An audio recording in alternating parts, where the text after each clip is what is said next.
안녕하세요. TMA 말씀 참고 최영순 전도사입니다. 오늘 말씀은 스바냐 3장 7에서 8절 말씀입니다. 먼저 말씀을 읽겠습니다. 내가 이르기를 너는 오직 나를 경외하고 교훈을 받으라.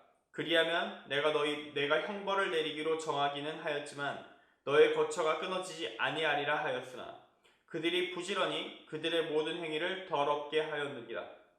나 여호와가 말하노라. 그러므로 내가 일어나 벌할 날까지 너희는 나를 기다리라. 내가 뜻을 정하고 나의 분노와 모든 진노를 쏟으려고 여러 나라를 소집하며 왕국들을 모으리라. 온 땅이 나의 질투의 불에 소멸되리라. 아멘. 오늘 말씀의 제목은 결정된 심판 가운데서 예정된 회복을 기대하는 것.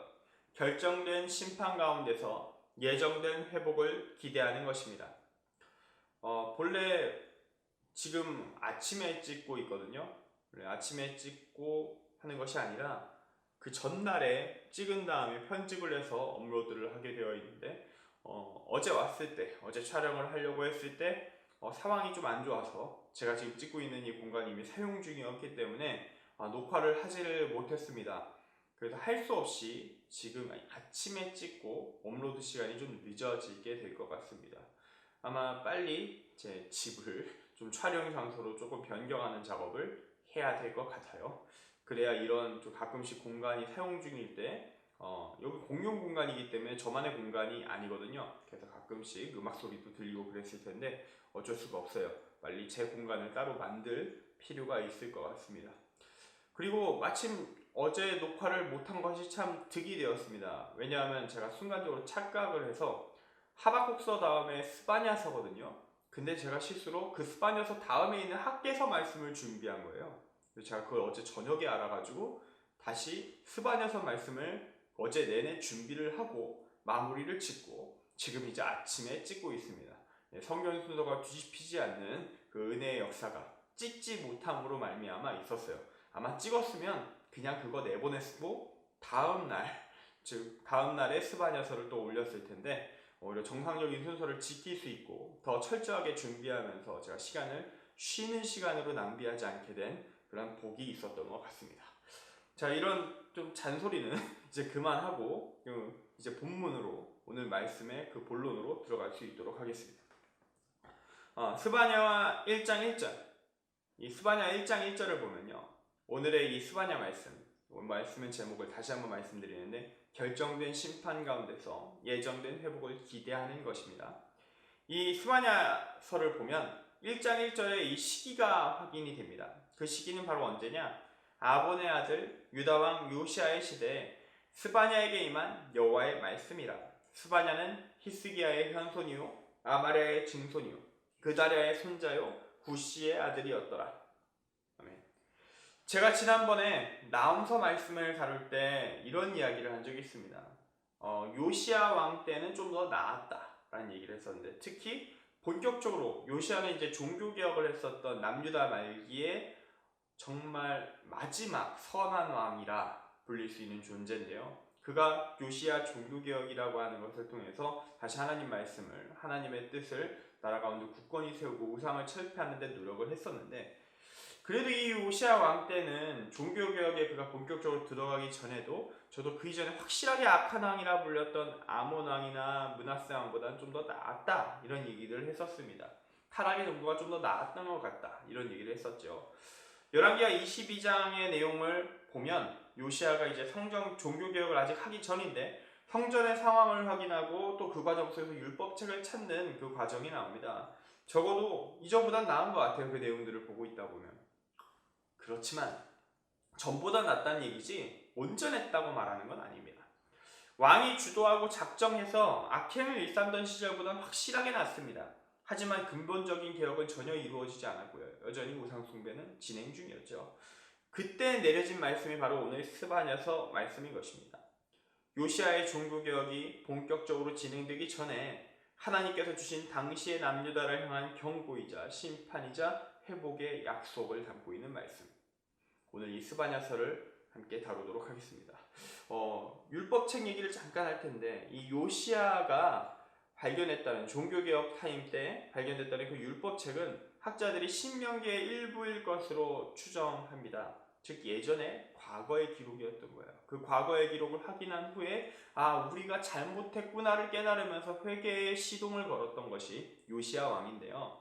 이 종교개혁이 걸리기 전에 이 스바냐서 말씀이 내려오지 않았습니까?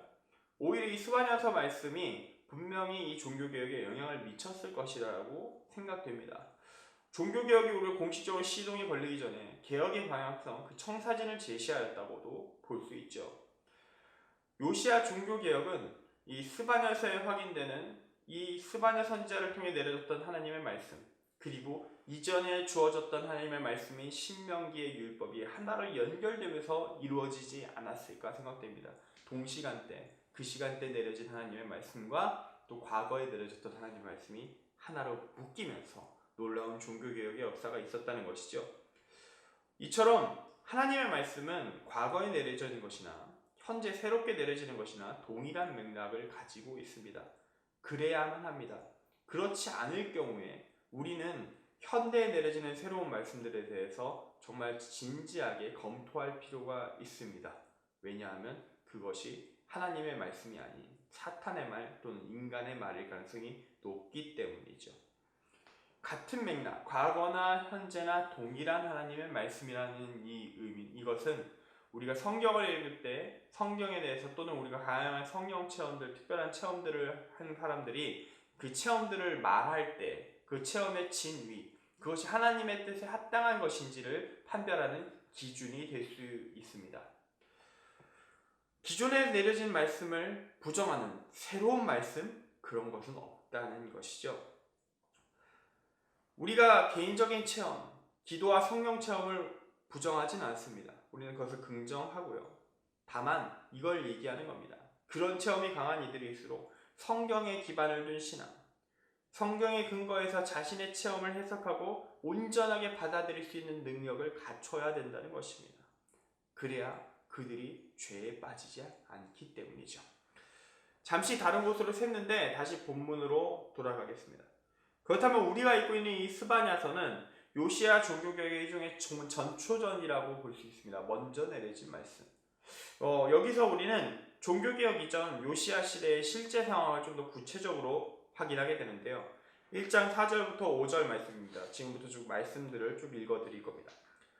내가 유다와 예루살렘의 모든 주민들 위에 손을 펴서 남아있는 바알을 그곳에서 멸절하며 그마림이란 이름과 및 그 제사장들을 아울러 멸절하며 또 지붕에서 하늘의 별에게 경배하는 자들과 경배하며 하는 여호와께 맹세하면서 말감을 가리켜 맹세하는 자들과 여호와를 배반하고 따르지 아니한 자들과 여호와를 찾지도 아니하며 구하지도 아니한 자들을 멸절하리라. 아멘. 여기서 우리는 바알 숭배, 하늘의 별들 천체에 대한 숭배, 암몬의 신인 밀곰의 또 다른 이름인 말감에 대한 우상 숭배가 이루어지고 있었다. 그 외에도 다양한 우상 숭배들이 있었겠죠. 그리고 1장 8절입니다. 여호와의 희생의 날에 내가 방백들과 왕자들과 이방인의 옷을 입은 자들을 벌할 것이며 그날의 문턱을 뛰어넘어서 포악과 거짓을 자기 주인의 집에 채운 자들을 내가 벌하리라. 아멘. 이방인의 옷을 입는다는 것은 당시 들어온 이방의 풍속들을 표현하는 것입니다. 이방의 풍속, 다신교 관습들, 그런 것들은 다 지키면서 하나님의 말씀은 따르지 않았어요. 이러한 상황은 자기 주인의 집, 즉 왕궁도 마찬가지였습니다. 사실 요시야 이전에 이런 타락상을 주도한 이들이 왕들이었거든요. 당연히 왕실도 엉망이겠죠. 이어서 1장 12절 말씀입니다. 그때 내가 예루살렘에서 찌꺼기같이 가라앉아서 마음속에 스스로 이르기를 여호와께서는 복도 내리지 아니하시며 화도 내리지 아니하시리라 하는 자를 등불로 두루 찾아 벌하리니. 아멘. 이들은 이제 하나님의 실제를 부정하는 단계에 이르렀습니다. 다신교의 신들의 능력은 믿었지만 하나님의 존재와 능력은 부정합니다. 이들에게 심판이 있을 것입니다. 마지막으로 3장 1절부터 5절 말씀입니다. 폐역하고 더러운 곳, 포악한 그 성읍이 화 있을진저 그가 명령을 듣지 아니하며 교훈을 받지 아니하며 여호와를 의뢰하지 아니하며 자기 하나님에게 가까이 나아가지 아니하였도다. 그 가운데 방백들은 부르짖는 사자요, 그의 재판장들은 이튿날까지 남겨두는 것이 없는 저녁 일이요, 그의 선지자들은 경솔하고 간사한 사람들이요, 그의 제사장들은 성소를 더럽히고 율법을 범하였도다. 그 가운데에 계시는 여호와는 의로우사 불의를 행하지 아니하시고 아침마다 빠짐없이 자기의 공의를 비추시거늘 불의한 자는 수치를 알지 못하는도다. 아멘.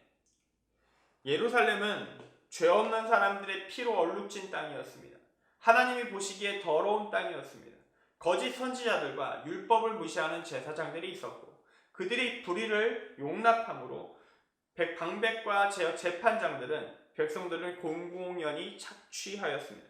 하나님의 말씀이 엄연히 존재하는 상황에서 공의가 명백히 실존하는 상황에서 이들은 그것을 무시하고 변형하였고 하나님의 이름으로 자신들의 죄악을 정당화해 왔습니다.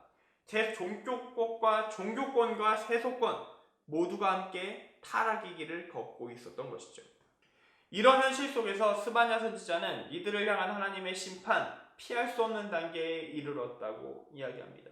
1장 14절부터 17절 말씀입니다. 여호와의 큰 날이 가깝고도 빠르도다. 여호와의 날의 소리로다. 용사가 거기서 심히 슬피 우는도다. 그날은 분노의 날이요, 환난과 고통의 날이요, 황폐와 패망의 날이요, 캄캄하고 어두운 날이요, 구름과 흑암의 날이요, 나팔을 불어 견고한 성읍들을 치며 높은 망대를 치는 날이로다. 내가 한 사람들에게 고난을 내려 맹인같이 행하게 하리니 이는 그들이 나 여호와께 범죄하였음이라. 또 그들의 피는 쏟아져서 티끌같이 되며 그들의 살은 분토같이 될지라. 아멘. 놀랍게도 이때는 회개한다고 하더라도 돌이켜질지 여부를 알 수 없는 시기입니다. 하나님의 말씀을 받은 선지자는 회개할 것을 요청하지만 그 회개가 있을지라도 멸망을 피할 정도의 유의미한 결과가 나올지에 대해서는 긍정적이지 않습니다. 2장 1에서 3절 말씀을 읽어드립니다. 수치를 모르는 백성아 모일지어다. 명령이 시행되어 날이 겨각치 지나가기 전 여호와의 진노가 너희에게 내리기 전 여호와의 분노의 날이 너희에게 이르기 전에 그러할지어다. 여호와의 규례를 지키는 세상의 모든 겸손한 자들아, 너희는 여호와를 찾으며 공의와 겸손을 구하라. 너희가 혹시 여호와의 분노의 날에 숨김을 얻으리라. 아멘. 그리고 3장 7에서 8절 말씀을 보면 스바냐에게 전해진 하나님의 말씀의 후반부는 스바냐 선지자가 말하는 그 혹시라는 기대마저도 제거하고 있습니다. 내가 이르기를 너는 오직 나를 경외하고 교훈을 받으라. 그리하면 내가 형벌을 내리기로 정하기는 하였지만 너의 거처가 끊어지지 아니하리라 하였으나 그들이 부지런히 그들의 모든 행위를 더럽게 하였느니라. 나 여호와가 말하노라. 그러므로 내가 일어나 벌할 날까지 너희는 나를 기다리라. 내가 뜻을 정하고 나의 분노와 모든 진노를 쏟으려고 여러 나라를 소집하며 왕국들을 모으리라. 온 땅이 나의 질투의 불에 소멸되리라. 아멘. 오늘 말씀이네요. 읽었었던 7절 말씀은 하나님이 이미 참 오랜 기간을 거쳐서 북이스라엘과 남유다의 회개의 기회를 주었다고 이야기합니다. 형벌을 내릴지라도 거처가 끊어지지 않도록 국가가 민족이 터전 기반을 부숴버리지 않으셨다고 말씀하시는 것입니다. 그러나 이미 북이스라엘은 끝내 무너졌죠. 이제 남유다도 그리고 끝을 향해 나아가고 있습니다. 그 이유는 그 수없이 주어진 기회 가운데서도 이들은 한때 회개했을지라도 부지런히 다시 자신들의 몸에 오물을 묻히는 것을 포기하지 않았기 때문입니다. 그 결과로 이들은 이제 심판을 확정받습니다. 회개하더라도 이들은 하나님의 심판, 멸망의 매를 맞는 것을 받아들여야만 할 것입니다. 회개한 개인들 소수일지라도 하나님을 따르는 자들, 남은 자들은 하나님께 구원은 받을지라도 그 현실 속에서 떨어지는 하나님의 매는 죄인들과 같이 맞을 것입니다. 그들이 몸담고 있는 국가가, 사회가 하나님의 심판으로 인해 무너져 내릴 것이니 그들도 그 고통은 같이 받아야 할 것입니다.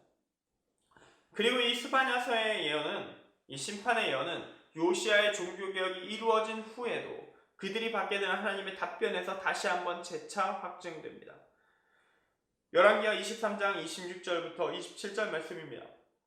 그러나 여호와께서 유다를 향하여 내리신 그 크게 타오르는 진노를 돌이키지 아니하셨으니 이는 므낫세가 여호와를 경노하게 한 그 모든 경노 때문이라.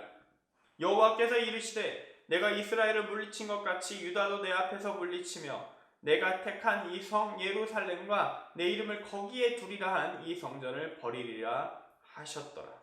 아멘. 요시야의 개혁은 하나님이 보시기에 분명 좋은 것이었습니다. 그러나 하나님의 매를 되돌리기에는 늦은 것이었죠. 약간 그 심판의 내용과 그 수준을 조금 약화시키는 정도가 한계였다고 열왕기하 말씀, 이어지는 말씀들은 기록하고 있습니다. 요시야 왕이 그 피해를 직접적으로 입지 않는 것, 조금 그 손상을 입는 시기가 늦춰지고 기간이 짧아지는 것 정도가 요시야 종교개혁의 한계였죠. 물론 그 이후의 왕들이 조금 더 나은 모습들을 계속 보여주었다면 모르겠습니다. 우리가 성경 말씀을 쭉 보다 보면 하나님께서 이렇게 분명한 그 가이드라인 안쪽이지만 그 안에서 조금 더 좋아질 수 있는 가능성들도 분명히 제시하시거든요. 근데 그 제시하신 그 안에서의 그 선의마저도 인간의 죄악으로 다시 꺾여나가서 좀 더 많이 받을 수 있었는데, 많이 누릴 수 있었는데, 그나마 좀 피해를 줄일 수 있었는데 피해가 더 심해지는 것들을 성경을 통해 확인하게 됩니다. 대표적으로 전에 한번 말씀 때 다룬 적이 있었는데 시드기야 왕 같은 경우가 그런 케이스지요. 평안한 죽음을 약속하셨는데 저도 바르게 사는 모습, 온전한 회개를 하면 그래도 평안한 죽음만은 약속하셨는데 평안은 죽지 못했습니다. 왜냐?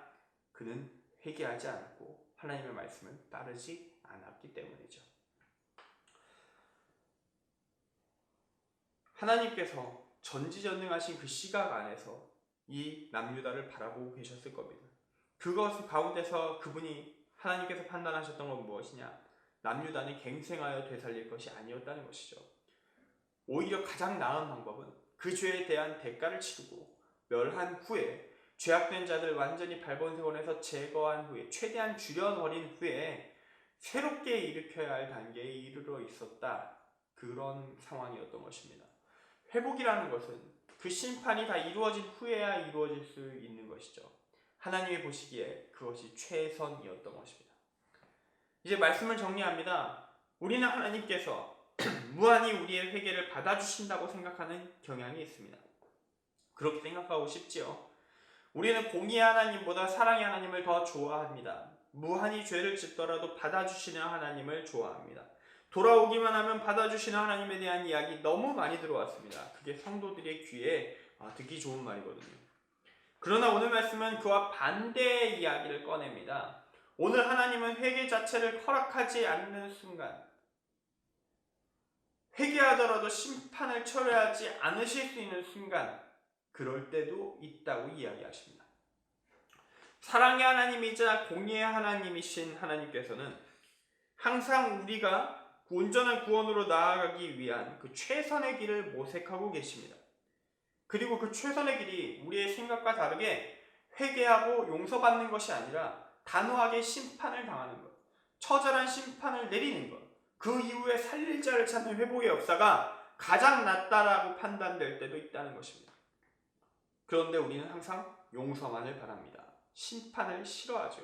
하지만 하나님은 오늘 말씀하십니다. 심판이 있어야만 진정한 회복을, 좀 더 나은 미래를 기대할 수 있다면 나는 회개의 용서로 응답하기보다 심판을 내리고 심판을 하고 그 이후에 회복을 하도록 이끌어 갈 것이다 라고 말입니다. 물론 그 가운데서 심판 중에서 고통받게 된 의인들에 대한 책임, 그건 하나님이 지십니다. 그 고난 가운데 믿음 지키는 자, 하박국서 말씀처럼 믿음이 지킨 의인은 하나님께서 구원하실 것입니다. 그러나 남유다의 멸망은 이제 결정된 사항으로서 변함이 없습니다. 심판을 당한 그들에 대한 하나님의 회복은 하나님의 때, 그분이 정하신 때, 그 가운데서도 남은 자, 의인들을 통해 이루어 가실 것입니다. 그것이 그때의 최선이기 때문입니다. 우리는 지금 코로나라는 전대미문의 질병 앞에 놓여져 있습니다. 이 질병은 전 세계를 향한 위협으로 다가오고 있지만 지금 우리가 살고 있는 이 땅, 그 한국, 특히 대한민국의 한국교회에 대해서는 특별한 위협으로 다가오고 있습니다. 한국교회는 그동안 고속 성장을 하면서 많은 위험을 감수하는 선택들을 해왔습니다. 성장을 기대하면서 교회 건물의 크기를 키워나가는 가운데 많은 교회들이 은행 대출을 받았고 이자를 갚고 원금을 갚아나가는 중인 교회들이 참 많습니다. 그리고 수없이 많은 작은 교회들이 실존하고 있죠. 그리고 그 교회들의 안정적인 제도적인 조치들, 그 교회가 안정적으로 유지될 수 있도록 하는 그 제도적인 조치들은 논의는 매번 되는데 해결된 적이 없습니다. 한국의 주류 종교들 가운데서 이런 재정에 대한 대비, 안정성에 대한 대비가 제일 취약한 것이 개신교회입니다. 적자 생존의 땅이죠. 그리고 이 문제는 코로나 이전과 같은 상황이 지속되었다면 그냥 넘어갔을지도 모를 문제입니다. 그럭저럭 지나갔을 거예요. 임시방편으로 계속되오면서. 그러나 이제는 그럴 수가 없는 단계에 이르렀습니다. 수없이 많은 빚을 진 교회들, 그 교회들이 코로나 가운데서 예전처럼 이자 갚아나갈 수 있을까요? 매우 어려울 것입니다. 수입이 안 들어오는데 성도가 헌금을 할 수 없고 또는 하지 않는 이 어려움 가운데서 경제만 어려워져도 헌금이 주는데 국가적 재난 상황에서 헌금이 예전과 같이 거칠 리가 없지요. 갚기가 어려울 겁니다. 기본적으로 나가야 될 그 이자마저도 온전히 갚아내기 힘든 신국이 원금, 그 원래 있었던 걸 갚아나가야 할 것은 더더욱 어려울 것이고요. 물론 결국 갚아낼 수는 있을 겁니다. 다만 그 과정에서 기껏 지은 교회 건물 잃어버릴 수도 있겠죠. 실제로 제가 얼마 전 들은 얘기입니다만 교회 건축을 코로나 이전에 시작했다가 지금 건축이 중단된 교회가 있습니다. 기존 건물 부숴버렸거든요. 큰일 났습니다. 짓는 도중에 중간에 내야 될 돈이 부족한 거예요. 헌금이 예전보다 안 거치는 상황이 놓이게 되니까 그것을 낼 수가 없는 겁니다. 건설사에 돈을 못 주는 거예요. 그래서 건축이 중단되었다고 합니다. 그래서 지금 천막에서 예배드립니다. 수백 명의 교인이. 물론 코로나 때문에 많이 오진 않지만 극한 상황에서 예배를 드리게 되었고 겨울이 다가오는데 예배 어떻게 드릴지 모르겠습니다. 돈을 내야 남은 건축 진행될 겁니다. 코로나 이제 지금 다행히 1단계로 전환됐기 때문에 다시 지을 수는 있겠죠. 문제는 돈이 들어와야 건설사가 움직이겠죠. 이런 위기 상황에 놓인 데도 있다는 겁니다. 많은 작은 교회들은 문을 닫을 위기에 처했습니다. 많은 목회자들이 거리로 나앉겠지요. 그들을 위한 복지제도, 시스템, 교단이 갖고 있는 거, 교회가 갖고 있는 게 없습니다. 그들의 생사는 스스로 책임져야 될 겁니다. 이미 그런 기미가 곳곳에서 보입니다. 코로나는 근데 단기전으로 끝날 분위기가 아닙니다. 치료제가 나오고 백신이 나오고 양산이 되고 최종적으로 사회가 안정되기까지 앞으로도 최소 2년, 적어도 2022년은 되어야 될 것이다 라고 이야기하죠. 3년 보는 사람도 있고요. 이것도 최소 기한입니다. 그 기간을 한국교회에 견뎌낼 수 있을까요? 심한 경우 평상시보다 재정 수준이 헌금이 들어오는 양이 과거의 20% 이하까지 떨어지는 상황 속에서 그렇다는 얘기들까지도 들리거든요. 이런 상황 속에서 빚더미에 앉은 교회들이 대출 이자나 갚아나갈 수 있을까요? 과연 얼마나 버텨낼 수 있을까요? 지금의 상황, 이 코로나 상황을 가리켜서 다양한 차원에서 하나님의 심판이다, 타락한 교회를 향한 하나님의 심판이라는 이야기가 나옵니다. 여기서 저는 먼저 재정의 문제를 꺼냈지만 여러 가지 다른 이야기들이 있어요. 신천지와 같은 이단들에 대한 조치를 제대로 하지 않았던 것, 신천지 문제가 크게 터져나간 걸 보면서 이거 한국교회의 책임이다라고 얘기하기도 하죠. 한국교회가 개독교로 이미지가 정착될 정도로 대중들의 평판이 이미 안 좋았었던 것, 그렇기 때문에 교회에 대한 지지가 안 나옵니다. 대중에 일반 시민들의 지지가 발생하지 않아요. 오히려 여론은 계속 악화되기만 합니다. 이해받을 것도 이해받지 못하고 오해받는 상황이 계속 되죠. 악화가 또 다른 악화를 계속 부르고 있습니다. 교회에 부정적인 영향을 미치는 요소들이 정말 많이 일어나고 있죠.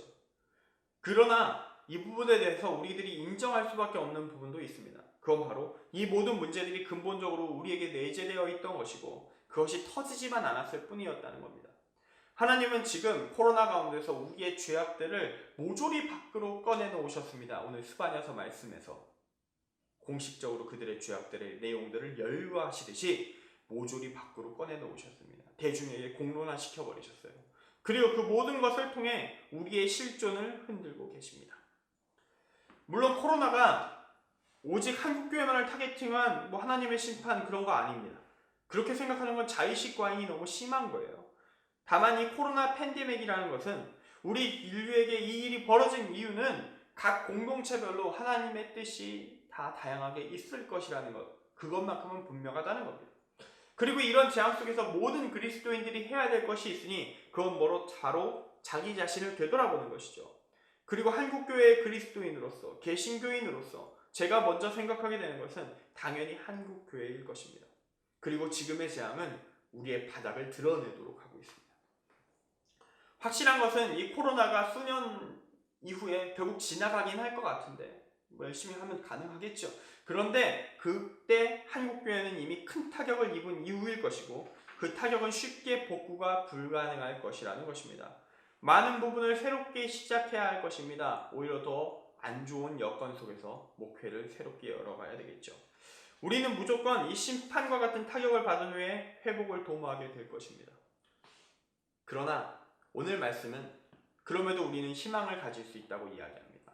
왜냐하면 하나님께서 회개한 이후 즉각적인 회복의 얘기는 안 하십니다. 심판의 철회도 이야기하지 않으십니다.